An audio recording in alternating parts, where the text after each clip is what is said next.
Paul, congratulations on a crazy violent finish. You brought the elbows with that one. Yes. What did you make of the back and forthness early on in the fight with Muniz? Yeah, it was a good fight for me. We knew that going in. When the UFC had offered us this fight, we bit the hand off them for it because we knew, right, he's a dangerous grappler, and we knew that he has a good southpaw stance.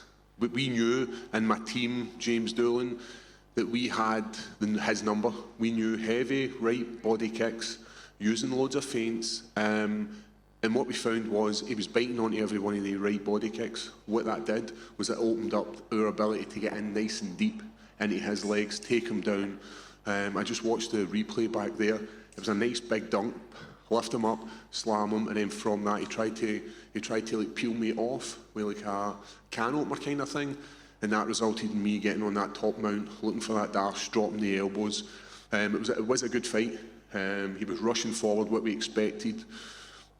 I'm under no illusion that my coach is going to point out that we didn't do one simple thing and keep our shield up a little bit higher, but that's Monday morning's work. And yeah, it was a great fight, and it's just a mark on me in this middleweight division. For yourself, you're in a really interesting position because you're top 10 ranked at light heavyweight, and that division is open wide up again with the belt being vacant now. So you could go in there, get a couple of wins and be in there for title contention like you nearly were last year. But everyone's really impressed with how you look at middleweight as well. So what's next?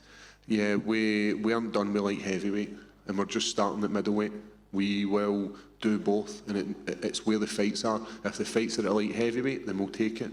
We have the only victory over Jamal Hill. We have the only victory over Ankalaev. We have beat Krylov, right? We've had a few bumps in the road in the light heavyweight division, but we'll take both divisions. I do believe that the moving of Jim to the higher level team has made a huge difference. Confidence, stand up, the ability to assess better situations.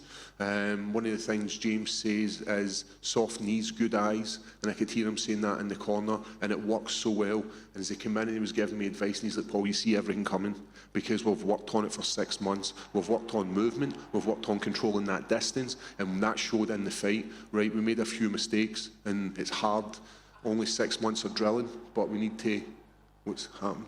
Is Molly? Oh, shit. Yeah, that's 6 months of training, proper training with these guys. Who knows what a year can do? Who knows what 2 years can do? But ultimately, we've got another 5 years left in this company, and we're going to leave the UFC with a bit of metal, be it middleweight or be it light heavyweight. We're coming for it. When you look at the top contenders at middleweight, you know, the likes of Vittori, Cannonier, Strickland, do you think they can't live with me on the ground with what you've got to offer? Yeah, we knew Muniz was a high-level jiu-jitsu black belt. You know, he broke Jacare's arm. He'd done the same to Eric Andrews. We are a different animal. We are a Scottish guy who shouldn't have jiu-jitsu the way we have it. We are a small nation who is not athletic under, like, no words. We are not an athletic nation. But what we have got is we have got heart and we've got determination, and I showed that in the fight. Even when we're taking shots and we're taking damage, we're still in the fight and we're always there. So the next 6 months is going to be interesting for Paul Beardew-Craig. Final one, Khamzat's here tonight. That would be a really interesting stylistic matchup because that kind of plays right into your speciality, doesn't it? Is that a fight that you'd like down the line? Yeah, everybody in the middleweight's got an opportunity to fight me. Who knows where we'll be put onto the division? Maybe we're back in the top 15 in there. Number 9 in the light heavyweights, maybe in the top 15 in middleweights. We'll find out on Monday.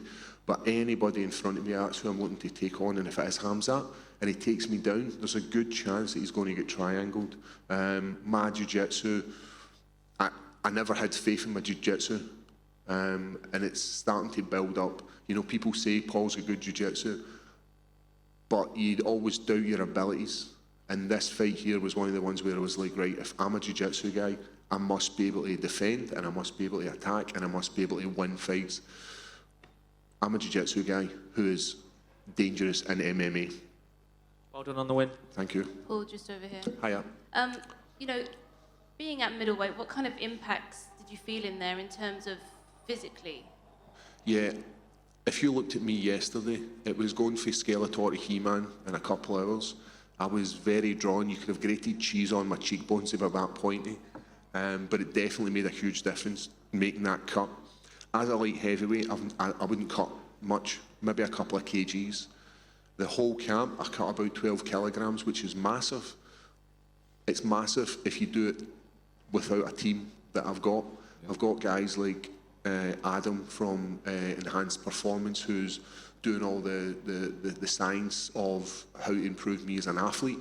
And then I've got Lee Rickards from Boxing Science, who's doing all the calculations to bring that weight down safely. Because the last thing you want to be doing is saying, right, we're going to be a middleweight, and then we're just going to do a silly cut. It's going to wreck our body. We're going to try and rehydrate, and then we can't perform. What we did was we did it so that we are able to perform. We're able to make the weight on the Friday morning, and we're able to get up that Saturday and put on a performance. And I don't think the fans reacted to MD the way they reacted to my fight. They got behind me, and I love fighting in London. It's one of these places, and I'm glad I put on a performance and rectified the loss I had in London last year. Yeah, definitely. And in terms of long term, if you want to jump between the divisions, how difficult is that with the kind of weight that you have to cut for middleweight? I think, see, if you take it from the science point of view, it's not difficult at all. If you're going in here without a team and you're just doing it on your own and you're leaving everything up to chance, then it's going to be difficult. But as long as you've got a good team who are all doing their jobs, everybody needs to be pulling in the right way. If you've got one guy at the top of the helm who's thrown off the leg of the table, then he's going to throw off the whole whatever's on that table. All the guys are there to support me, be it training partners, be it coaches, be it mentors, whatever it is, they're all there for Paul. And that's what makes us such a great team to be part of, and that's what makes going from middleweight or going to light heavyweight so much easier. And when you faced off, you had a really intense face-off with Andre just before you touched, well, I don't even think you touched gloves, did you? Where did that come from, that intensity? I absolutely love the pageantry, especially yesterday at the weigh-ins, the ceremonial weigh-ins. Absolutely love it. This is the only time I cannot be punched in the face and I can get right in somebody's face.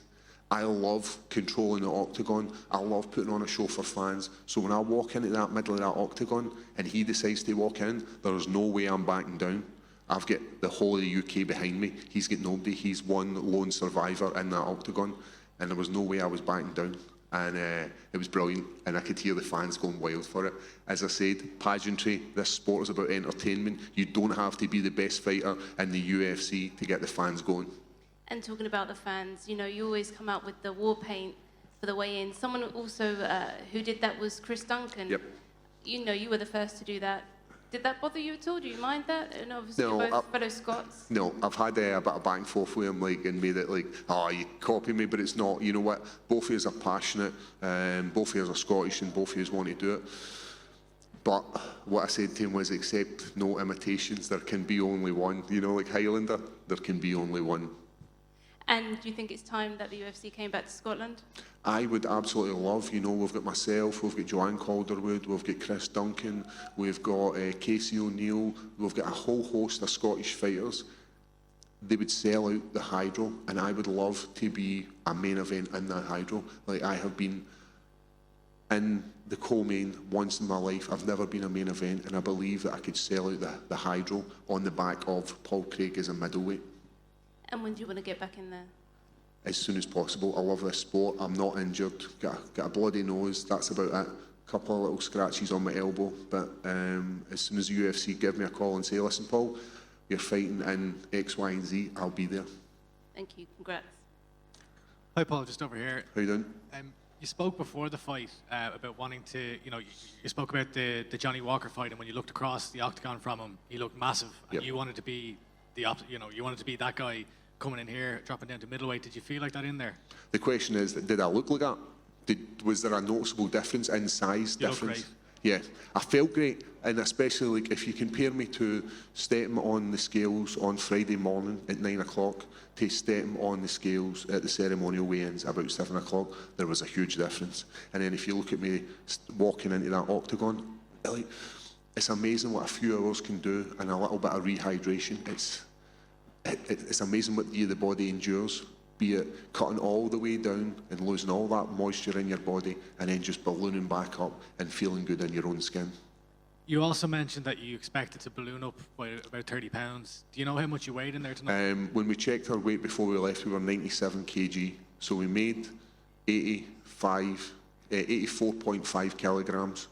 After we rehydrated, ate properly, we then ballooned up to 97 kg. That's huge. And it definitely showed in performance-wise. I had enough energy, and as my coach James came in and he said to me, "How do you feel?" I said, "You want to do it again?" I had the energy to go. Congratulations. Thanks. Up the back, young man. Hi, Paul. It's Danny Gray here from Higher Level. Sorry, buddy, what time is it? Boom time!